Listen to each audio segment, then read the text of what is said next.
اولاد، کیا میں نے تم سے کہہ نہیں دیا تھا کہ شیطان کو نہ پوجنا، وہ تمہارا کھلا دشمن ہے، اور یہ کہ میری ہی عبادت کرنا یہی سیدھا رستہ ہے؟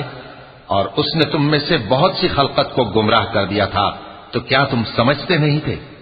یہی وہ جہنم ہے جس کے تمہیں دھمکی دی جاتی تھی، جو تم کفر کرتے رہے ہو اس کے بدلے آج اس میں داخل ہو جاؤ۔ آج ہم ان کے منہوں پر مہر لگا دیں گے، اور جو کچھ یہ کرتے رہے تھے ان کے ہاتھ ہم سے بیان کر دیں گے، اور ان کے پاؤں اس کی گواہی دیں گے۔ وَلَوْ نَشَاءُ لَطَمَسْنَا عَلَىٰ أَعْيُنِهِمْ فَاسْتَبَقُوا الصِّرَاطَ فَأَنَّىٰ يُبْصِرُونَ